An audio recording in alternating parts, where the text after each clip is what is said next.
The main reason why I came here and why I invited diplomats accredited to Uganda and why I invited pressmen was in order to show them the skulls and the skeletons of the people who were killed right here in this compound by the battalion of Obote, which was based here. When I passed here, when I was preparing my troops to attack Kampala, I had not actually, I had not seen these skeletons before that.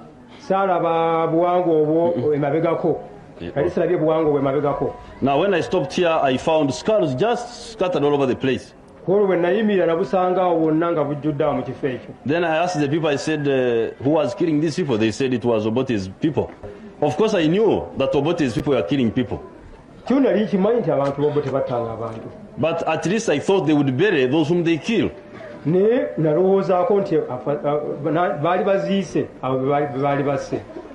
But the skulls were all over here, all over this compound here. I told the people here to collect the skeletons and put them in one place so that when we have time we can bring outside people so that they can see for themselves what has been going on in this country of ours. They have collected skulls here in Kiboga. They have collected skulls in Ramata, which is I think 12 miles from here on the way to Kampala. They have collected skulls in Bukomero. These are just for this area. And if you care, you can go and see the skulls at Katende, which is 17 miles on Kampala Massacre Road. You can go and see the skulls in Kaya's farm. That one is just a slaughterhouse. In Kaya's farm after Uero.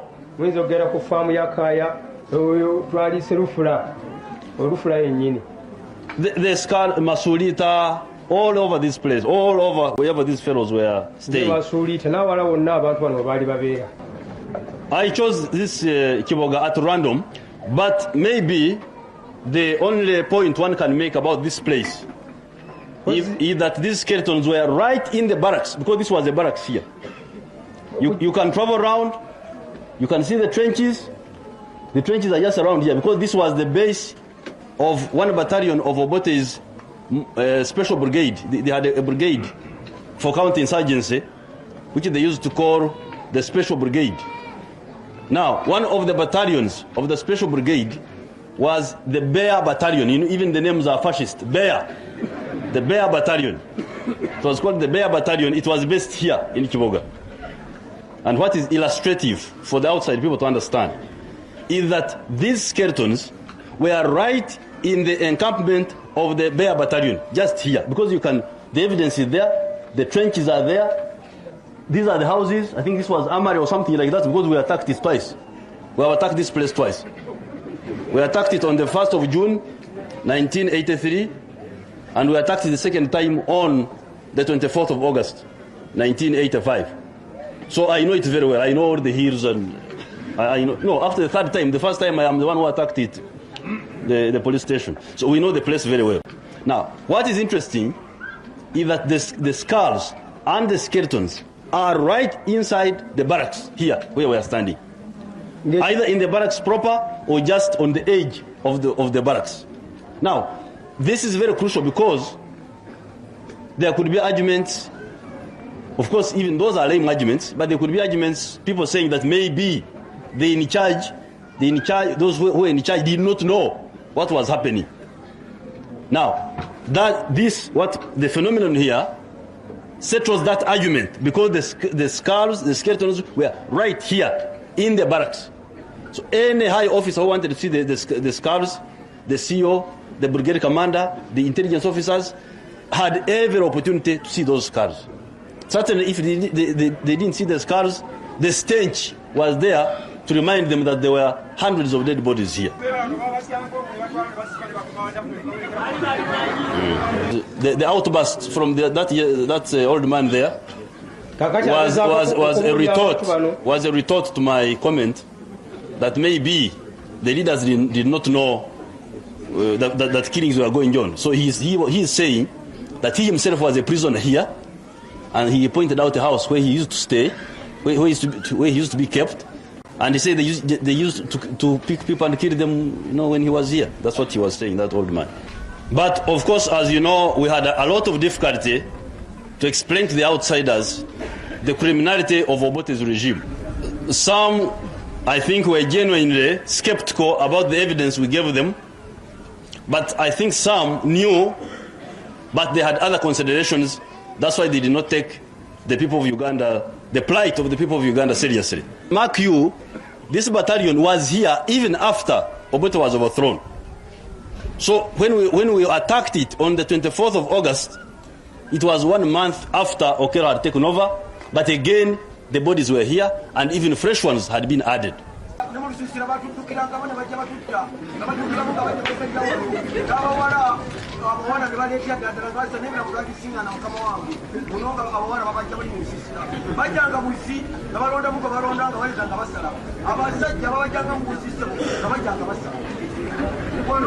He's just repeating the same story that they used to come and pick from the refugee centers. That is also very important. He's saying that they were picking people from the refugee centers, which were being looked after by the Red Cross. The refugee encampments. There is one down there. So they used to come and pick, according to that old man there, that they used to come and pick girls, men from the encampments of the refugees, which were being looked after by the International Committee of the Red Cross and other aid agencies. For the people of Kiboga, I wish to thank you very much for the big support you gave to our struggle. Because you remember, after attacking Kawamba the first time, I passed through here, and I went to the valley, the River Mayanja Valley, the valley of River Mayanja, and we were based there for all these 5 years. You here in Kiboga, you were working with your battalion, Nkuruma Battalion, which was based in the bush, in the savannah of the River Mayanja Valley. And you gave us a lot of support in spite of the difficulties imposed on you by the regime of Obote and later on of Okello. In Kiboga Hospital used to be the brigade headquarters of the Bear Battalion of the Obote government, and atrocities they committed to the people are seen by the remains of these skulls, and using all sorts of President Museveni dismay at seeing the skulls of these people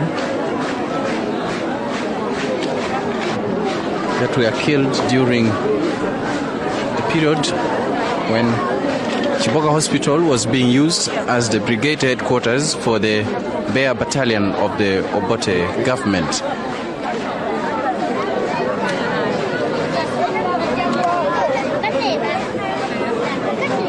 Some of these were killed using guns, others were burned to death, others were tied and died of starvation, and the age ranged from 7 years to above 80 years. The villagers who helped to compile these skeleton claim there are over 10,000 other skeletons in other areas.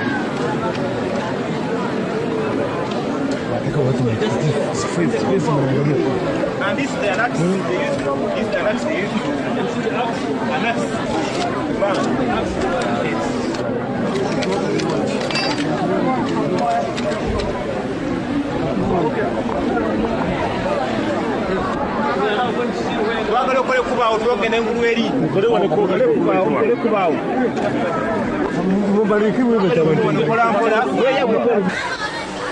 president, Mr. Yoweri Museveni, conducts the international pressmen and heads of diplomats and agencies are created here to areas of atrocities. One of the mass graves, it was excavated to expose the dead bodies.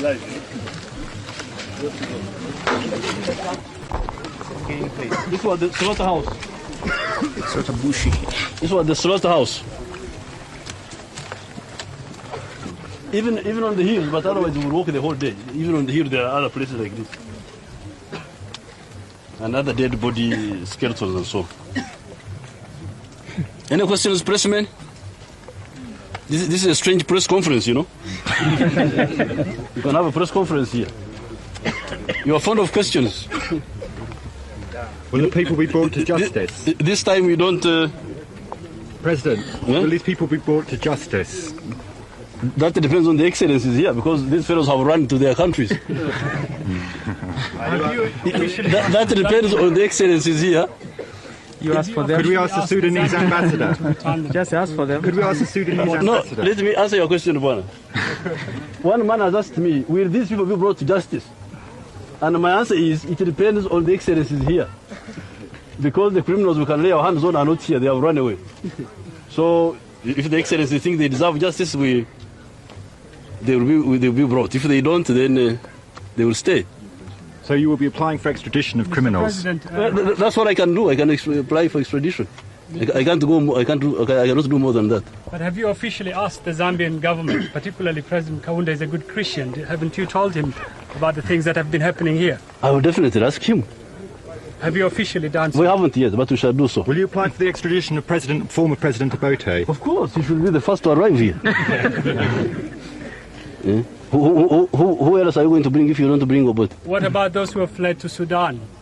The same, all of them. Those who are, for instance, it is easy to work out. You see, the whole thing is easy to work out.